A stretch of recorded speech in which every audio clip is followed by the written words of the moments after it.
Have you ever got that feeling? A tiny glitch in the routine. The strange sense that you've lived this exact day hundreds of times before. It's not déjà vu, it's a warning.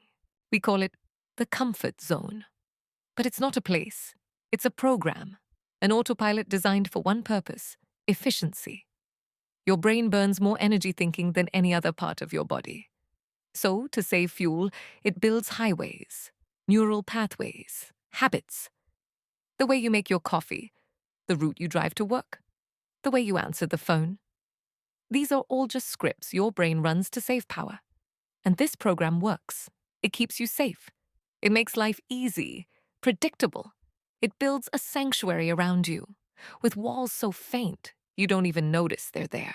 But here is the dangerous truth the program never tells you. The comfort zone is not static. It has one terrifying rule. If you are not expanding, you are shrinking. Think about it.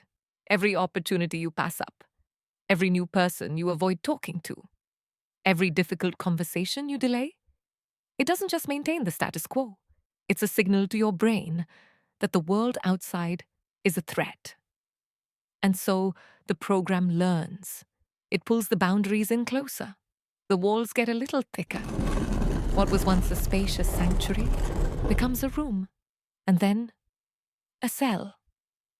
This is the law of diminishing intent. The longer you wait, the quieter the call to adventure becomes, until you can't even hear it anymore.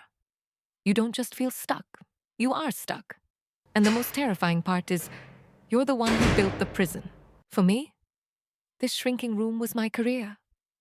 I had this big project land on my desk, a huge opportunity. The kind of thing that could get you noticed. But it was hard, unfamiliar. And the voice in my head started whispering, "What if you mess this up? You'll look like a fool." So I procrastinated. I did the easy tasks first. I told myself I was preparing.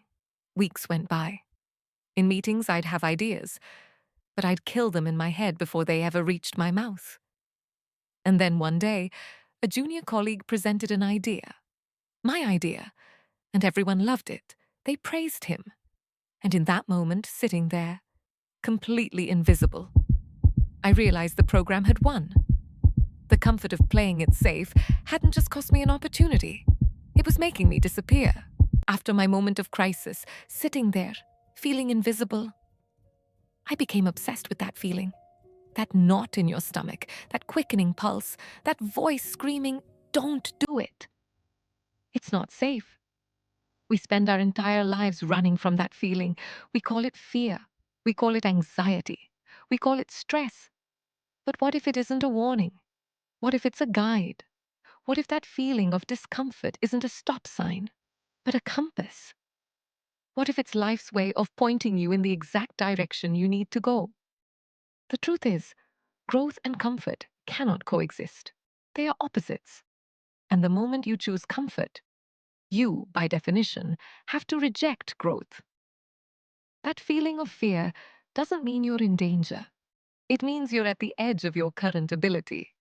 And that edge is where the magic happens. This is the single most important idea you need to understand. If you want to get stronger, you don't go to the gym once and lift the heaviest weight you can. You'll injure yourself.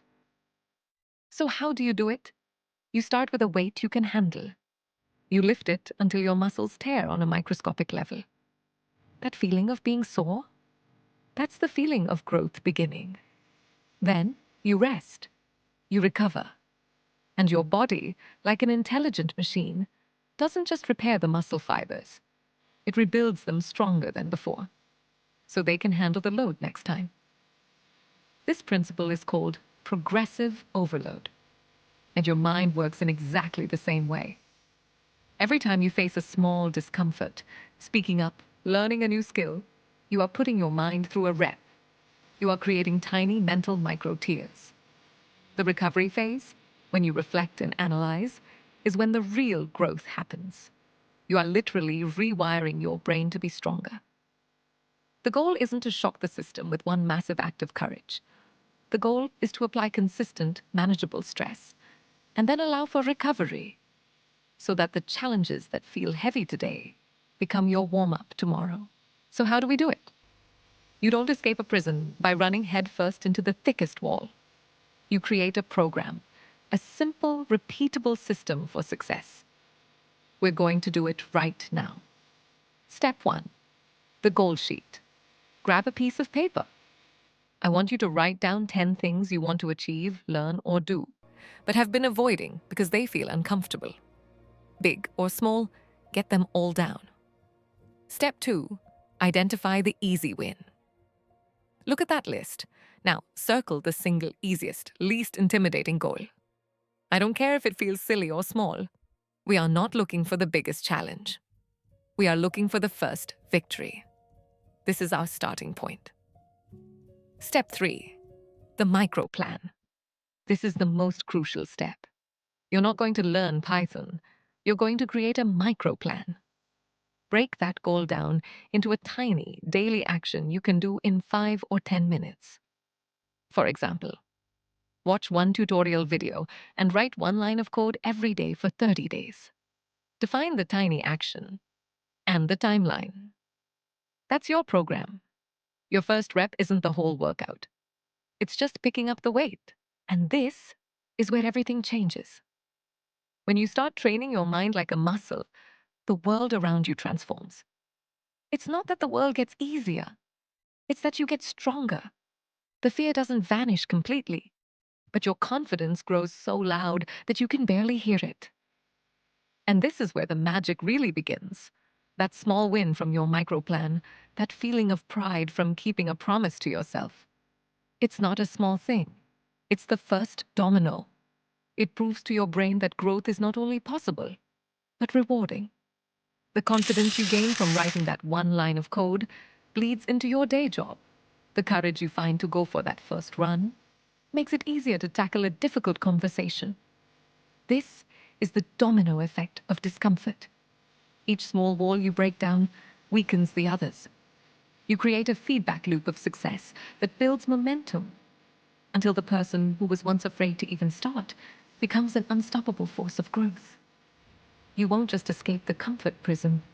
You will forget it ever existed. So now it's your turn. You've seen the prison, and you've seen the blueprint for the breakout. All the theory, all the inspiration means nothing without one thing: your first rep. The journey of 1,000 miles starts with a single step. The life you want starts with a single, uncomfortable action.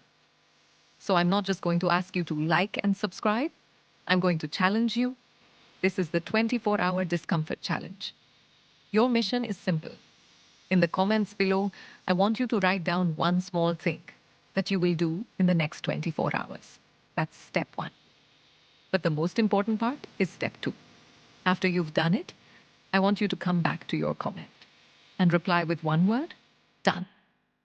Because inspiration fades, but action builds momentum. The life you want is waiting for you, right on the other side of that one single action. The only question left is, are you ready to pick up the weight?